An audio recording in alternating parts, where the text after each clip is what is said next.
Good morning, dear students. Today we are going to do the exercise number 6.5, the last one of our chapter, in which we will discuss right angle triangles and Pythagoras property. Right angle triangle बेटा ये वाली होती है जिसमें एक right angle होता है। ये आपने पिछली क्लास में भी पढ़ा है और इसमें भी अब आप पढ़ रहे हो। A B C is a triangle where B is a right angle that means 90 degree angle. और अब यहाँ पे इस आर्म को, ये वाली को, ए बी, इसको क्या बोलते हैं? परपेंडिकुलर। परपेंडिकुलर इसको बोलते हैं। It's this B C is the base and this is the hypotenuse. Hypotenuse in the right angle कुछ साइड्स के अलग अलग नेम्स होते हैं। जैसे जो राइट एंगल के ऑपोजिट वाली साइड होती है उसको हम हाइपोटेन्यूज कहते हैं, दूसरी दोनों साइड्स को लेग्स कहते हैं। वैसे इसको परपेंडिकुलर और इसको क्या कहते हैं? बेस कहते हैं। तो बेटा पाइथागोरस प्रॉपर्टी क्या होती है? In a right angle triangle square of the hypotenuse, मतलब हाइपोटेन्यूज की कोई वैल्यू है, जैसे ए है, A square is equal to sum of the square on the legs. जो लेग्स होती है, दूसरी आर्म्स होती हैं, उनका जो स्क्वायर होता है, B square plus C square. So we are doing exercise 6.5 question number 1। P Q R is a triangle right angled at P. हमें पी क्यू आर एक ट्रायंगल दी हुई है जो कि पी पे राइट एंगल्ड है। If P Q is 10 centimetre, यहाँ पे देखो ये ट्रायंगल दी हुई है, पी पे राइट एंगल है, मतलब हमने राइट एंगल पी पे बनाना है, बाकी आर क्यू कहीं पे भी ले, doesn't matter. P Q 10 centimetre दी हुई है। ये लाइन जो पी क्यू जो है, हमें लेग एक 10 सेंटीमीटर दी हुई है। पी आर, अभी देखो P R is equal to 24 centimetre, तो यहाँ पे पी आर 24 दी हुई है। तो हमें निकालना क्या है बेटा? Find Q R. हमें एक हाइपोटेन्यूज जो है वो निकालना है। So by applying Pythagoras theorem in P Q R, P Q square plus P R square is equal to R Q square. ठीक है, मतलब दोनों लेग्स का जो square is equal to the other one, hypotenuse का square. 10 square करने का मतलब क्या होता है बेटा? उसी नंबर को दो बार मल्टीप्लाई करना होता है। जैसे 10 का स्क्वायर करना है तो 10 को 10 से मल्टीप्लाई करेंगे, 24 का करना है तो 24 को 24 से करेंगे। उसके बाद क्यू आर निकालने के लिए इसका बेटा स्क्वायर रूट निकालना पड़ता है। ठीक है,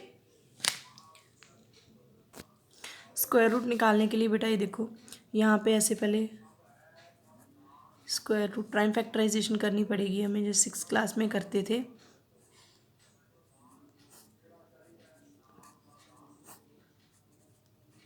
ठीक है, अब इसका स्क्वायर रूट कितना आ जाएगा?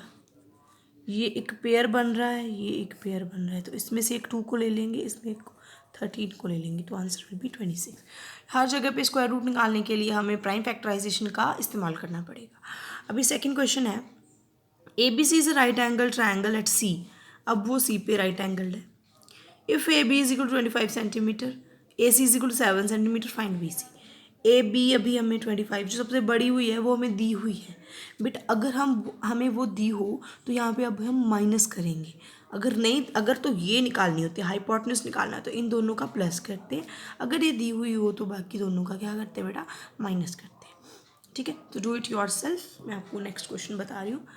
A 15-meter long ladder reaches a window 12 metre high from the ground. यहाँ एक विंडो है, 12 मीटर हाई है। एक 15 मीटर जो लैडर है ऐसे वो पहुँच रही है यहाँ पे। तो वो कह रहे हैं कि ये जो डिस्टेंस है ये ए है, फाइंड करो इसे। पहले हम इसको कोई नाम दे लेंगे, जैसे ए बी सी। ठीक है, मान लो। तो क्या करेंगे बेटा? 15 का स्क्वायर इज इक्वल टू 12 का स्क्वायर प्लस ए स्क्वायर, या आप सीधा कर सकते हो 15 का स्क्वायर माइनस 12 का square is equal to a का स्क्वायर।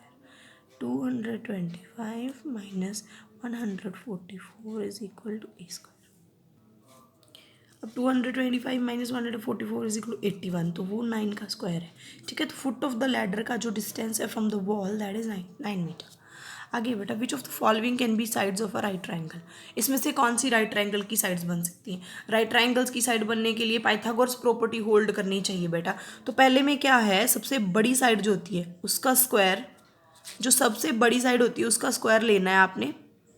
ठीक है, उसको फिर जैसे 6.5 का पहले हमने स्क्वायर कर लिया, उसको फिर 2.5 का स्क्वायर करके 6 का स्क्वायर करके उसमें प्लस करना है। देखो 2.5 का स्क्वायर किया कितना है? 6.25।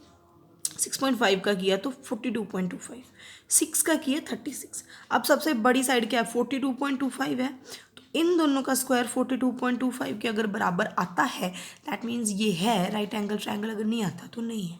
So try these questions. If you have any kind of problem you can comment below.